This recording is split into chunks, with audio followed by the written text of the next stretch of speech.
It's time now to take a look at the conversation this week with ZooMontana's Jeff the Nature Guy, Lewis, and our wildlife correspondent, Tanner Saul. Jeff, how's it going, man? Good to see you again. Doing great. The smoke is starting to leave us. I mean, I'm pretty happy. I know, Jeff. Now, again, favorite time of the week. What gnarly animal are we getting introduced to this time? I just gave you a little sneak peek. Whoop! Look at this little cutie right here. Look at that now, thing. that is adorable. And first of all, I got to tell you something. So this is an eastern screech owl, pretty common throughout Montana. You guys have the western screech owl over there. But you're going to notice right here, you're missing an eyeball. That's why we have him. This poor guy was hit by a car, lost that eye in the impact, and so obviously can't survive very well out in the wild, and so that's why we have him here at the zoo. Interesting. All right, Jeff, two questions here. One thing, can his head turn all the way around? And then, go with that first, then I have one other one after this. Yeah, great question. So they can go close, not quite all the way. Their head would pop right off. They can go about 270 degrees. Extra vertebrae allow for that extra mobility. But yeah, so they can turn about 3/4 of the way around. Pretty awesome. That is so cool. And then also, wise old owl. Is that saying true? Are they wise? All right, now listen, I might get some hate about this, but it is not true. So if somebody tells you you're wise as an old owl, they're telling you you're as dumb as rocks. Because here's the thing.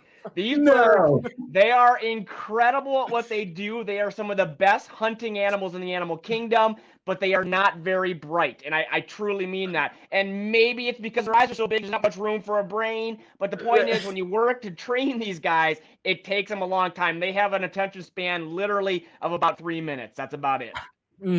Oh my goodness. So Jeff, they have really good camouflage, and one way for me to photograph usually screech owls is to look for mobbing events, which is blue jays or crows kind of trying to get this predator out of there and let other people know, or other birds know, that's in the area.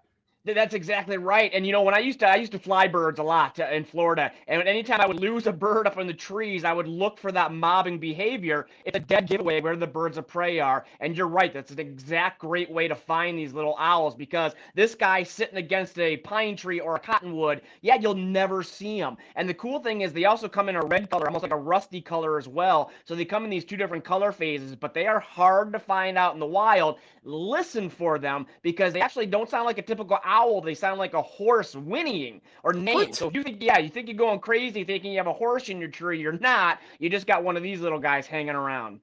My goodness, that would be pretty eerie to find out while you're in the dark and just hear this little owl talking to you. Right. Now, Jeff, I know you said they're not very smart, but that guy's so cute. He's so fluffy. You know what? And that eyes, they're so big, Jeff. I mean, that just has to be so fun to let's just sit on your finger there.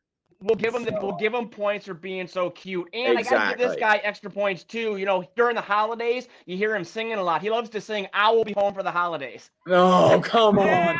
What a perfect way to end. Always thanks again, Jeff, and thanks for letting us meet this guy again. Love you guys. Talk to you soon.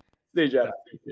What a sweet bird. That was absolutely adorable. I can't get over how fluffy he was. You know, the biggest thing I took away from that is now I have a way to give someone a backhanded compliment that's not a compliment. You can go up to somebody and be like, "Man, you are so wise. You're like an owl."